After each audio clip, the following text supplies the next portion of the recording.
سورۃ التکاثر۔ الحمدللہ وکفی وسلام علی عبادہ الذین اصطفی، خصوصاً علی سید الرسل وخاتم الانبیاء وعلی آلہ واصحابہ الاتقیاء۔ اما بعد فاعوذ باللہ من الشیطان الرجیم، بسم اللہ الرحمن الرحیم۔ الہاکم التکاثر حتی زرتم المقابر، کلا سوف تعلمون ثم کلا سوف تعلمون،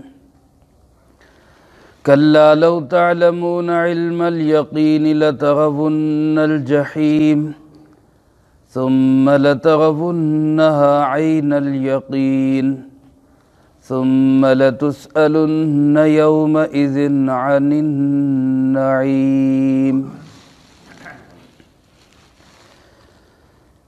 الہاکم التکاثر،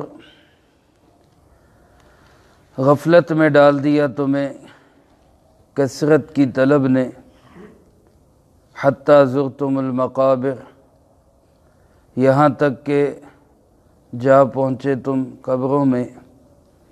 کلا سوف تعلمون، ہرگز نہیں ان قریب تم جان لوگے۔ ثم کلا سوف تعلمون، پھر ہرگز نہیں ان قریب تمہیں پتہ چل جائے گا۔ کلا لو تعلمون علم الیقین، ہرگز نہ ایسا ہوتا اگر تم جان لیتے علم یقین کے ساتھ۔ لترون الجحیم، ضرور بضرور تم دیکھو گے جہنم کو۔ ثم لترونها عین الیقین، پھر ضرور تم اس کو دیکھو گے یقین کی آنکھ سے۔ ثم لتسألن یومئذ، پھر ضرور سوال کیا جائے گا تم سے اس دن عن النعیم، نعمتوں کے بارے میں۔ اس سورۃ مبارکہ کے متعلق ابتدائی آیات کی گفتگو میں گزشتہ درس میں عرض کر چکا ہوں۔ اللہ رب العالمین نے اس سورۃ مبارکہ میں کسی بھی چیز کی کثرت طلب اس کو انسان کی ہلاکت اور غفلت کا سبب قرار دیا ہے۔ قرآن کریم کا ایک خوبصورت انداز دیکھے، جامعیت دیکھے کہ یہاں تکاثر کا لفظ تو بولا، لیکن اس کے ساتھ کس چیز کی کثرت، اس کو کوئی ذکر نہیں کیا۔ مال کی کثرت، بلڈنگوں کی کثرت، گاڑیوں کی کثرت، وہ ساری چیزیں تکاثر کے اندر آ گئیں۔ آج کل جو ہمارے ہاں فتنہ چلا ہوا ہے، میرے فالورز زیادہ ہو جائے، مجھے لائک زیادہ مل جائے۔ آج کل سوشل میڈیا سے جو لوگ ٹچ رہتے ہیں وہ اس بات کو بہت اچھی طرح سمجھیں گے کہ جناب میرے اتنے فالورز ہیں، میرے اتنے لائکرز ہیں اور اتنے کمنٹس مجھے آ رہے ہیں۔ یہ کثرت اور بدقسمتی ہماری ہے کہ ہم کسی شخص کے علم کے معیار کو بھی اسی بات پہ تولتے ہیں۔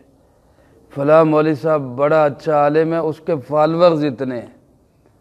اس معیار پہ نہیں تول رہے کہ آیا اس کے پاس کوئی دلیل بھی ہے، کوئی علم بھی ہے، کوئی کہیں سے اس نے پڑھا بھی ہے۔ بس کوئی باتیں کرنے آ گئی اور اس پہ فالورز بن گئے، ہم کہتے ہیں ماشاءاللہ جی بڑا علامہ ہے، بڑے چاہنے والے ہیں جی اس کو۔ اور وہ بھی حضرت صاحب اسی بات پہ گھمنڈ میں ہیں کہ میرے فالورز بہت زیادہ ہیں۔ اور اسی تکاثر نے، کثرت، یہ بڑے ہو جائیں، زیادہ ہو جائیں، تعداد بڑھ جائے، اسی نے ہمیں غفلت میں ڈالا ہوا۔ نئی نئی ویڈیوز اور نئے نئے پنگے اور نئی نئی چیزیں ہم چھوڑتے ہیں تاکہ ہمارے چاہنے والے زیادہ ہو جائیں۔ اللہ پاک فرماتے ہیں اس کثرت کی طلب، یہ مال کی ہو چیزوں کی ہو یا انسانوں کی ہو، اس چیز نے تمہیں ایسا غفلت میں ڈالا کہ تمہاری آنکھوں پہ پٹی باندھ دی، تمہیں نظر ہی کچھ نہیں آتا، اور تم بڑھتے بڑھتے بڑھتے جا کے گرو گے قبر کے گڑھے کے اندر، اور پھر تمہیں پتہ چلے گا کہ حقیقت کیا تھی اور ہم کس میدان میں اور خواب میں جیتے رہے۔ اسی بات کو اللہ پاک بڑھاتے ہوئے فرماتے ہیں کلا لو تعلمون علم الیقین، اگر تم یقینی علم کے ساتھ اس بات کو جان لیتے، یعنی کس بات کو؟ کہ کثرت سے ہماری نجات نہیں، اللہ کے حکم کو ماننے میں ہماری نجات ہے، رسول اللہ صلی اللہ علیہ وسلم کے طریقے پہ چلنے میں ہماری نجات ہے۔ اگر اس چیز کو تم یقینی علم کے ساتھ جان لیتے تو پھر تمہارے اندر یہ تکاثر کی طلب پیدا نہ ہوتی، پھر تمہیں اس بات کی گمنڈ نہ ہوتا کہ میرے پاس اتنا مال، میرے پاس اتنی چیزیں، میرے اتنے فالورز، مجھے اتنے چاہنے والے، پھر اس کا کوئی گمنڈ تمہارے اندر نہ ہوتا۔ لَتَرَوُنَّ الْجَحِيمَ، اللہ پاک فرماتے ہیں غور سے سنو، ضرور تمہیں جہنم کو دیکھنا ہے، جہنم تمہارے سامنے آئے گی، دیکھو گے سب۔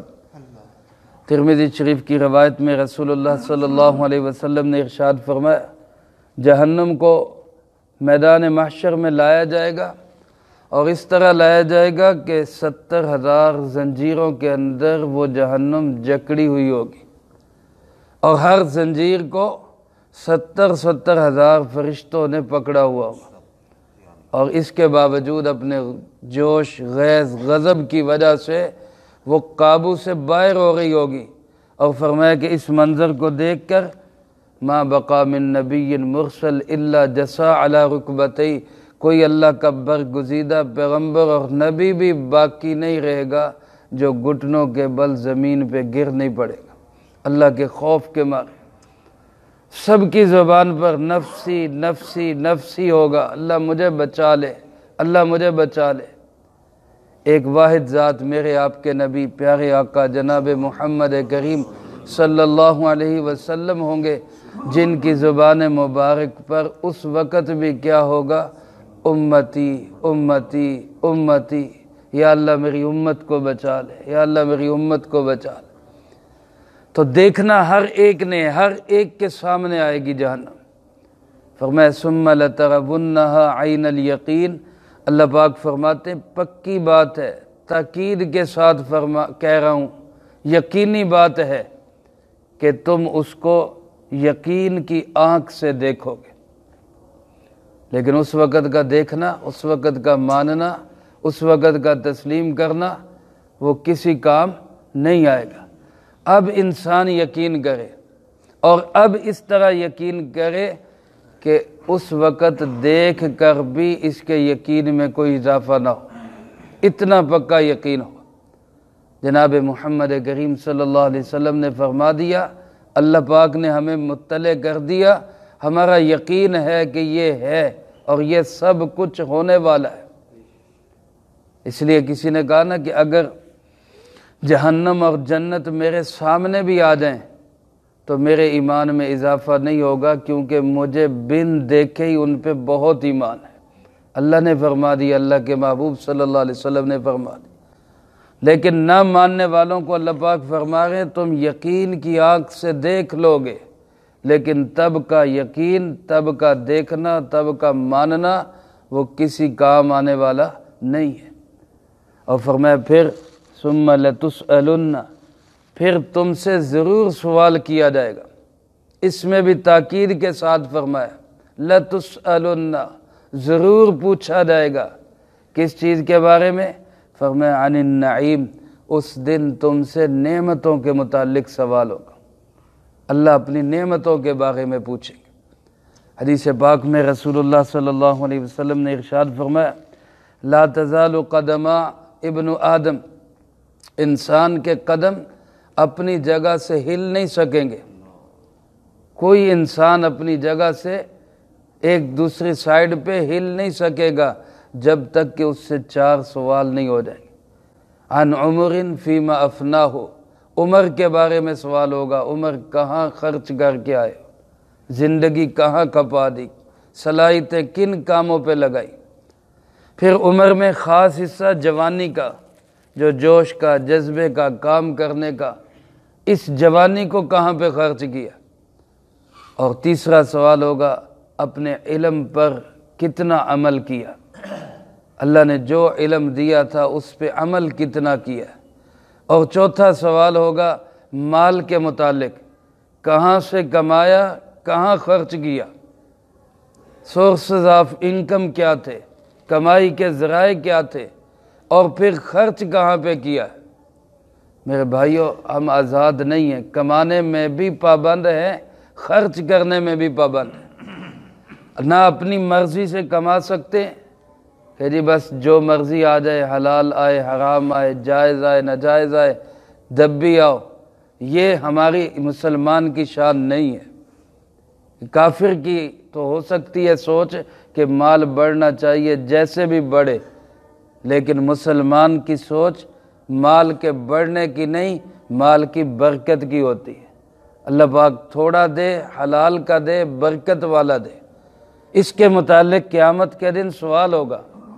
اور اسی طرح مال خرچ کہاں پہ کیا، صحیح جگہوں پہ خرچ کیا، بیوی بچوں کا حق ہے ان پہ خرچ کیا، ماں باپ بوڑھے ضعیف محتاج ہیں ان پہ خرچ کیا، بہن بھائی نادار ہیں ان پہ خرچ کیا، پڑوسی کو ضرورت تھی اس پہ خرچ کیا کہ نہیں، غریب مسکین یتیم بیوہ معاشرے کے کمزور لوگ ان پہ خرچ کیا کہ نہیں کیا، یا ایسے ہی فضولیات میں اور ناچ گانے پہ اور غلط کاموں پہ اڑا کے آگے۔ مال کے متعلق سوال ہوگا کہاں سے کمایا، کہاں خرچ کیا۔ اور جب تک بندہ ان سوالوں کے جواب دے نہیں لے گا، اللہ کے محبوب صلی اللہ علیہ وسلم فرماتے ہیں قدم ہلانے کی اجازت نہیں ہوگی، تب تک قدم ہلانے کی اجازت نہیں ہوگی۔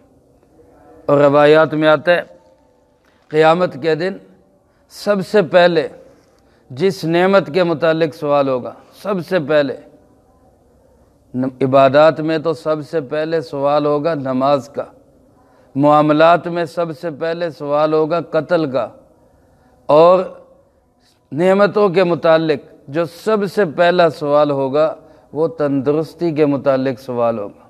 صحت دی تھی کیا کر کے آئے ہو؟ صحت اللہ کی بہت بڑی نعمت ہے، اللہ پاک ہر ایک کو صحت نصیب فرمائے۔ صحت ایسی نعمت ہے اللہ پاک کی کہ جس کے متعلق پوچھا جائے گا کہ ہاں بھئی صحت اور تندرستی اور اللہ نے جسمانی قوت دی تھی کہاں پہ خرچ کی، یہ صلاحیتیں کہاں پہ لگائی ہیں۔ اور ٹھنڈے پانی کے متعلق سوال ہوگا، گرمی کے اندر پینے کے لیے اللہ نے ٹھنڈا میٹھا پانی دیا، اس پانی کا کیا حق ادا کیا۔ امام جعفر صادق رحمۃ اللہ علیہ کی روایت میں فرماتے ہیں رسول اللہ صلی اللہ علیہ وسلم نے ارشاد فرمایا نعمتانی مغبون فیہما کثیر من الناس، کہ دو نعمتیں ایسی ہیں جس میں اکثر لوگ اس کو ضائع کر کے نقصان کر دیتے ہیں۔ دو نعمتیں اللہ پاک کی ایسی نعمتیں ہیں جن کو اکثر لوگ ضائع کر کے اپنا نقصان کر لیتے ہیں۔ وہ نعمتیں کون سی ہیں؟ فرمایا الصحۃ والفراغ، ایک تندرستی کی نعمت، ایک فرصت کی نعمت۔ اگر اللہ پاک نے صحت دی ہے تو بیماری کے آنے سے پہلے صحت سے فائدہ اٹھا لو، کوئی پتہ نہیں کب بیماری آ جائے۔ آج سجدوں کا شوق نہیں ہے، جب سجدوں کا شوق پڑے گا تو گوڈوں میں جان نہیں رہے گی، پھر کہے گا اب کرسی پہ بیٹھ کے نماز پڑھتا ہوں۔ میرے بھائیوں، اب اللہ نے صحت دی ہے، تندرستی دی ہے، ماتھا زمین پہ ٹیک سکتے ہیں، تو خدا را سجدوں کی کثرت کر کے اس نعمت کا فائدہ اٹھا لیں۔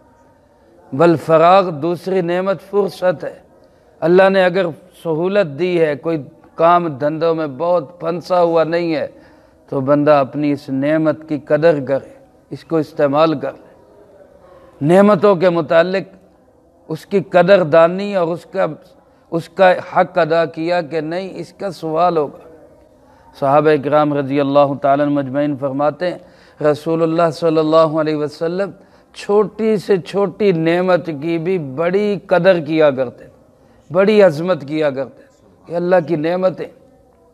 ایک موقع پہ دوپہر کا وقت تھا، سخت گرمی، رسول اللہ صلی اللہ علیہ وسلم گھر سے باہر تشریف لائے۔ ایک جگہ پہ آپ نے دیکھا کہ آپ کے دونوں دوست اور دونوں وزیر ابو بکر اور عمر رضی اللہ تعالیٰ عنہما اکٹھے بیٹھے ہوئے۔ سرکار دو عالم صلی اللہ علیہ وسلم ان کے پاس آئے اور پوچھا خیر ہے اس وقت دوپہر کے وقت یہاں بیٹھے؟ تو دونوں حضرات نے کہا اللہ کے محبوب جی صلی اللہ علیہ وسلم گھر سے صرف اس لیے نکلے ہیں کہ بھوک بہت لگی، گھر میں کھانے کو کچھ نہیں، باہر اس لیے نکل آئے کہ شاید کہیں کسی سے کچھ کھانے کے لیے مل جائے، سوال کر نہیں سکتے اس لیے یہاں بیٹھے۔ اللہ کے محبوب صلی اللہ علیہ وسلم خود اپنی حالت بھی یہی تھی، آپ نے فرمایا چلو آؤ میرے ساتھ چلو۔ تینوں حضرات چلے مدینہ منورہ کے ذرا باہر۔ ایک صحابی تھے انصاری صحابی ابو الحیثم رضی اللہ تعالیٰ، ان کا باغ بھی تھا وہاں پہ، ان کا گھر بھی تھا۔ سرکار دو عالم صلی اللہ علیہ وسلم دونوں ساتھیوں کو لے کر وہاں پہنچ گئے۔ وہاں پہنچے تو ان کی اہلیہ گھر تھی، وہ خود گئے ہوئے تھے کسی کام سے۔ اہلیہ نے جلدی سے گھر کا دروازہ کھولا، اندر بٹھایا۔ ان کی تو قسمت جاگ گئی، تین مقدس ہستیاں جس کے گھر میں تشریف لے آئے کہ بارے نیارے ہی نہیں۔ تھوڑی دیر میں وہ صحابی بھی تشریف لے آئے اور خوشی سے نہال، جلدی جلدی انہوں نے کچھ کچی کھجوریں کچھ پکی کھجوریں، یعنی کچھ ڈوکے کچھ چھوارے کوئی کھجوریں، وہ رسول اللہ صلی اللہ علیہ وسلم کے سامنے رکھی۔ گھر کے اندر موجود ایک بکری یا اس کا بچہ، اس کو جلدی سے ذبح کیا، کچھ گوشت بھونا کچھ تلا، وہ جلدی سے لا کے ان کے سامنے رکھ دیا۔ ابھی کھا رہے ہیں اور کھاتے ہوئے رسول اللہ صلی اللہ علیہ وسلم نے ایک جملہ ارشاد فرمایا جس کو سن کے یقیناً ان حضرات کی بھی چیخیں نکل گئی ہوں گی۔ اللہ کے محبوب صلی اللہ علیہ وسلم نے فرمایا یہ وہ نعمتیں ہیں جن کے متعلق اللہ پاک نے فرمایا کہ ان نعمتوں کے بارے میں پوچھا جائے گا۔ اتنی بھوک کے بعد کھانے کو ملا ہے، اس کے متعلق بھی کیا فرمایا؟ سوال ہوگا، پوچھا جائے گا حق ادا کیا کہ نہیں ادا کیا۔ اور حق کیا ہے کہ بندہ کھا پی کے تون کے صرف یہی کہہ دے الحمدللہ، اللہ تیرا شکر ہے۔ اللہ فرماتے میرے بندے بس میں راضی۔ اللہ کی نعمتیں کھا کے گناہوں میں استعمال نہ کرے، صحت کو، سلامتی کو، فراغت کو اللہ کی عبادت کے اندر، اللہ کو راضی کرنے میں، مخلوق کی خدمت کے اندر گزارے۔ اللہ پاک فرماتے ہیں ان نعمتوں کے متعلق تم سے پوچھا جائے گا اللہ کی نعمتوں کا کیا حق ادا کیا۔ اللہ پاک سے دعا بھی ہے اللہ ہم سب کو ان نعمتوں کی قدر کی بھی توفیق نصیب فرمائے۔ رسول اللہ صلی اللہ علیہ وسلم نے صحابہ کرام رضی اللہ تعالیٰ مجمعین سے پوچھا کہ تم میں سے کون ہے جو روزانہ رات کو سونے سے پہلے قرآن کریم کی 1000 آیات تلاوت کر لے؟ قرآن کریم کی 1000 آیات، تقریباً چھٹا حصہ بنتا ہے قرآن پاک کا۔ 1000 آیات روزانہ پڑھ کے سوئے۔ صحابہ اکرام رضی اللہ تعالیٰ مجمعین عرض کرنے لگے اللہ کے محبوب اس کی کون ہمت رکھتا ہے؟ 1000 آیتیں روز پڑھ کے سوئے۔ تو آپ صلی اللہ علیہ وسلم نے فرمایا ایک دفعہ سورت تکاثر کا پڑھ لینا ثواب کے اعتبار سے 1000 آیتوں کے برابر ہے۔ لہذا سورت تکاثر پڑھ لیا کرو، 1000 آیات پڑھنے کے برابر ثواب ملے۔